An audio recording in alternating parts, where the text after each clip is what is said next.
Mr.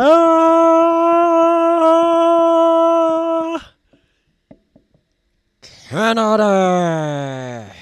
You know that's me. That's Little T. Vibes. Little T. Vibes. Little T. Vibes. Little T. What's going to turn out, your boy, Little T? Back and flip, you know, rocking, man. Hey, man, check it out. So we got 10 matches that got a WWE wrestler instantly fired. I feel like Jeff Hardy gonna be up here, though. I'm not gonna lie. I feel like Jeff Hardy gonna be up here, but we gonna see. That were fired right after a match. Number 10, Bob Orton. Cowboy. WWE should always take the safety of their talent seriously. And in late 2005, the welfare of talent came into question, and it even led to one individual being released from the company. The iconic feud between The Undertaker and Randy Orton would come to an end at Armageddon 2005, and the two would settle their score inside Hell in a Cell, and due to this being a Ruthless Aggression Cell match, there was definitely bloodshed. Cowboy Bob Orton, who had returned to WWE television in the prior months, played a big part in the match, and he was even busted wide open. Unfortunately, this is where the problem began, as Orton was positive for Hep C, and he had it since he was a teenager. What's it was Hep C? reported that he simply forgot to inform WWE officials. However, it was claimed that the negligence lied squarely on John Laurinaitis, as he was fully aware. Quite rightly, the dead man was furious. I say that, man, bro. That's people power. I mean, like his Even though dry he ass ended up voice. testing negative for Hep C, it was still extremely dangerous, and the situation should have never surfaced. Orton would be released in the months following the pay-per-view match, and it's firmly believed that any plans to make his son world champion again were completely scrapped. Number 9, Eugene. Who the hell is WWE Eugene? made the controversial Oh, I call to forgot bring about back the Eugene! Eugene character in 2009. Yo, wrestling was so fucked up in the 2000s. We didn't give a fuck, bro. We had black people crime time coming out as thugs. Yo. He said, check your 40. We said, check your 40 and grab your rollie. That's crime time. We said some shit like that. We had the, who was the little team? Who was the little Hispanic shows? They used to come out on the lawnmower and shit like that, bro. One was ass and that, yeah. Had special people wrestling, bro. Like, that's crazy. Or acting like they wrestling.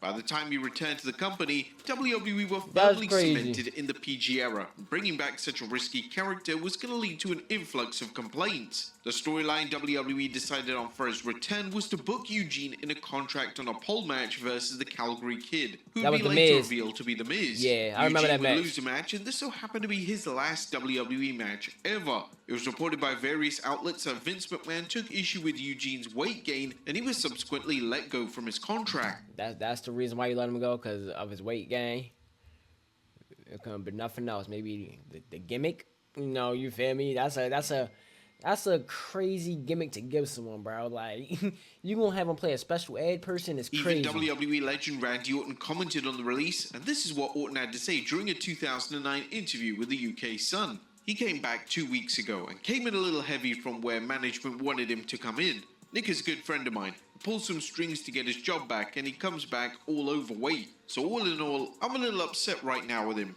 Orton has never been an individual to hold back his true feelings, especially in 2009.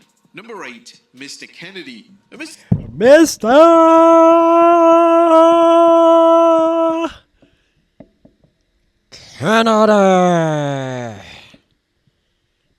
Canada. Y'all get mad on y'all when I had to do it one time. I'm sorry. I had the mic right here. I had to do it, bro. I'm sorry. I was letting y'all ear. I had to do it, bro.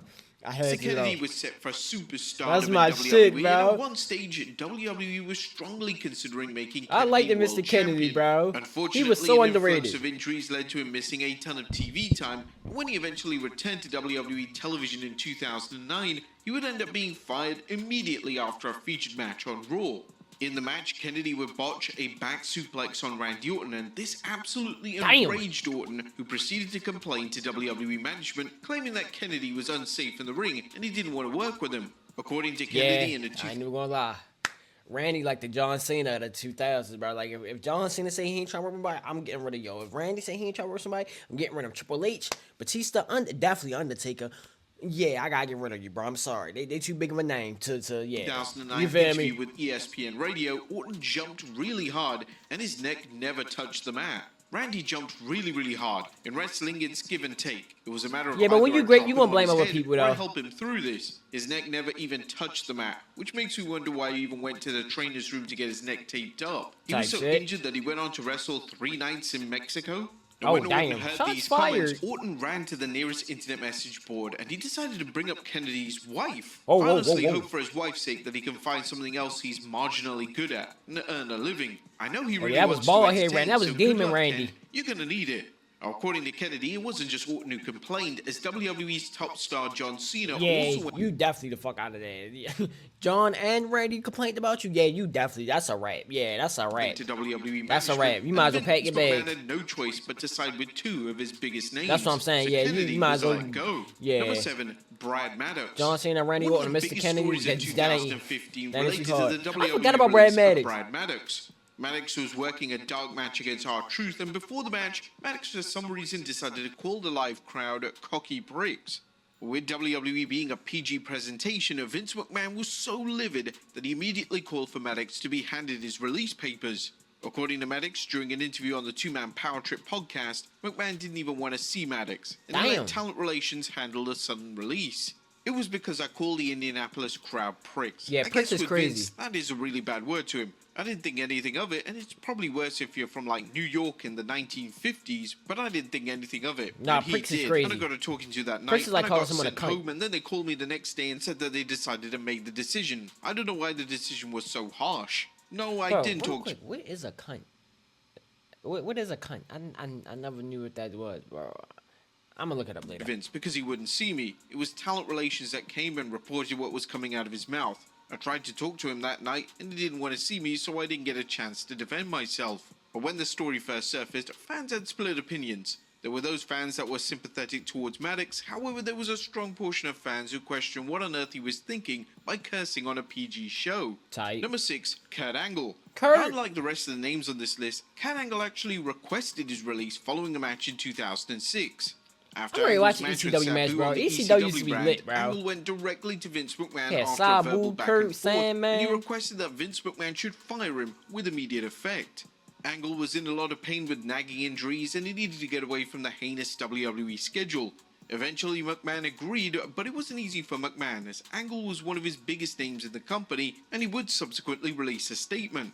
It's unfortunate that Kurt was released, and it's really unfortunate for the WWE fans who, for a while at least, won't see Angle in action. Angle is a consummate professional, obviously he's a great athlete, and he's the only Olympic gold medalist in WWE history. Not to have Kurt with us is really unfortunate all the way around, but circumstances were such that Kurt should have been and was granted his release. According to Angle on his podcast, his painkiller problem was a contributing factor to him requesting his release. I was in bad shape. I had a lot of injuries. At one particular time, I had the neck injury, the shoulder, the abdominal. Damn. I had torn abdominal muscle, a groin muscle, Damn. a hamstring. Damn. This was all at the same time. I was in really bad shape, and the painkiller problem wasn't getting any Yeah, better. that was that Perk So Angle. I was That in boy- a state of turmoil, and Perk Angle and TNA was going crazy, bro. This nigga was jumping off a cage, doing front flips off the stage. He was on even my demon time. relationship Perk with Angle go Vince started crazy. dwindling. It was getting more erratic.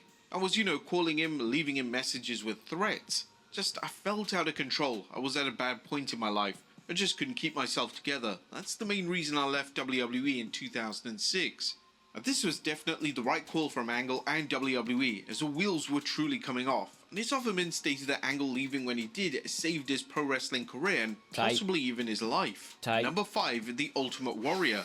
Throughout his various WWE runs, The Ultimate Warrior was known to be That's crazy. He incredibly died as difficult soon as he to got work into the with Hall of both Fame, bro. inside and outside the ring. In 1991, just 1 month before the annual SummerSlam show, Warrior would write a letter directly to Vince McMahon threatening to no-show the event unless he was paid over $500,000. Damn. This put McMahon in a tough spot, as That was Warrior hella bread had been back then, heavily though, marketed too. for the show, and if he was pulled from the show, it would no doubt damage the upcoming buy rate. McMahon had no choice but to follow through with the payment, and it would be McMahon who got the last laugh, as following the SummerSlam pay-per-view, Warrior would be fired on the spot. In an official letter addressed That's to the Warrior, crazy, McMahon hey. would state, "You threatened to stay at home, thereby not appearing at Titan's major summer pay-per-view event, SummerSlam. I had no choice but to accede to your exorbitant demands. This was a serious mistake on your part. A wrestler making demands of this nature is rare, but it's happened from time to time Yeah, in that's pro wrestling, crazy. and the other most notable instance took place in Jeff 1999 with Jeff Jarrett. Number 4, Brian Clark. Who was that? WWE had high expectations for the Chronic duo, and they were given the I don't know Brian opportunity of a Clark. lifetime at the 2001 Unforgiven pay-per-view.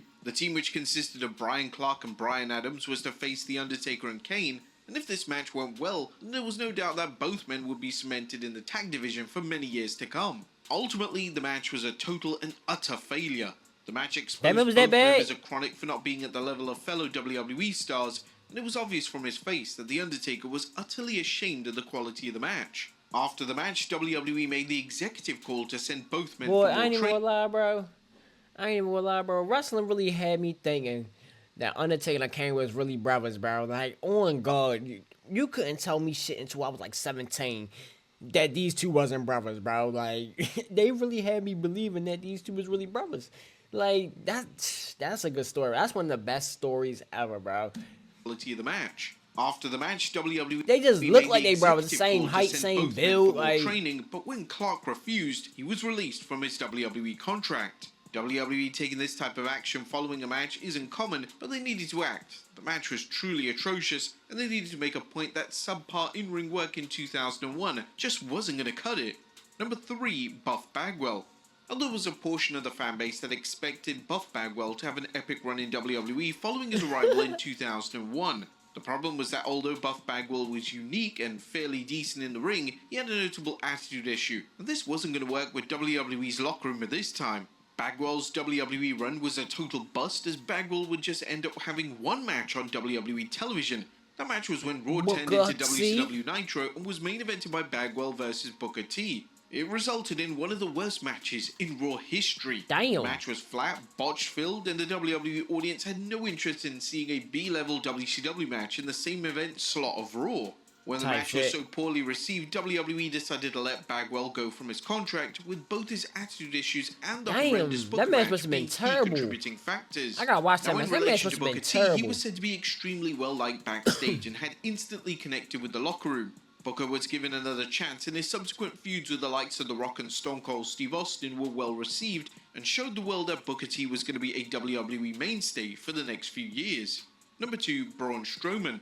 It was hard to have classic son of a matches bitch. during the COVID-19 He did leave for a little bit. pandemic. He However, did. Bobby Lashley, Braun Strowman, and Drew McIntyre certainly tried at Backlash 2021. The three-man had an outstanding triple threat for the WWE title, and this was a match that deserved to be witnessed by a live audience, as it was just that good.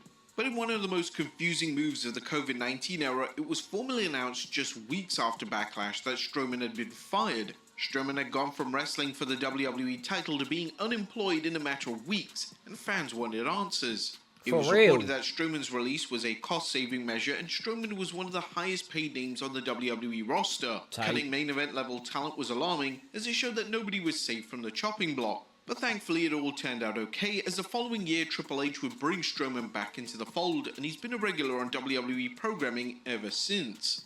And number 1, Jeff Hardy. I There was told a you. collective shock in 2020. Boy, I remember when CM Punk beat that man. When CM Punk feet hit that floor and Jeff Hardy had to leave WWE. Oh my God. I was so hurt. I was so hurt. I was so hurt, bro. I damn near cried, bro. I used to have like the long socks, and I cut them to make like a little Jeff Hardy sleeves. I used to paint my face, bro. Like, bro, I was a real Jeff Hardy fan, bro. And when he had to leave, bro, I was like, damn. Not my nigga, like, you feel me? Like, that shit really hit home, bro. I was mad as 21 on shit. social media when I WWE was announced so that hurt. Jeff Hardy had been released. It turned out that the former WWE champion had walked away from a match at a live event, as Hardy was teaming with Drew McIntyre and Xavier Woods against the Bloodline, and after this, WWE requested that Hardy attend a rehab facility, and when Hardy declined, he was let go from his contract. According to Dave Meltzer from the Wrestling Observer, WWE felt that they had no choice but to release him. Given his track record, there was really no other decision WWE could make. They had to request him going to rehab between his track record and him being impaired in a main event match. When he refused the request, there was no choice but to let him go. WWE did this with full knowledge that there was at least a chance Hardy would be signed by AEW and likely be a major star there. But once Hardy refused to go to rehab, WWE's hands were tied. Now, according to Hardy himself, during an interview with Chris Van Vliet, it was around this time his drinking was getting out of control. When I left WWE in 2021, my dad had been real sick. 2017, right after we went back to WWE at Mania, that was probably around the time he felt good for the last time before he slipped back into this dark depression. But yeah, I'd been taking care of him, and it was just bad to where he didn't want to be here. He was ready to go. Our mom died at a young age. I was 10 when she passed away. So I've always told myself when he needs me, I'm going to take care of him. I just did everything I could to get him excited about life and all that stuff. So that's definitely when my drinking got carried away during those times that I never really talked about. Jeff Hardy would go on to have runs in AEW and then TNA, and although the door isn't closed, yeah, TNA was nasty. I like the TNA one. It's likely that the relationship needs significant work following the 2021 incident. But there you have it, folks. Oh damn, he did it again. Shit, I'm talking about the 2000. I didn't know he did it back in the 20s. Damn. Yeah. But yeah, man. That shit is crazy. But yeah, man, that's gonna do it for the video. Let me see how it comes. Well, make sure you guys like, comment, subscribe. Hope you enjoyed the vibe, man. Peace.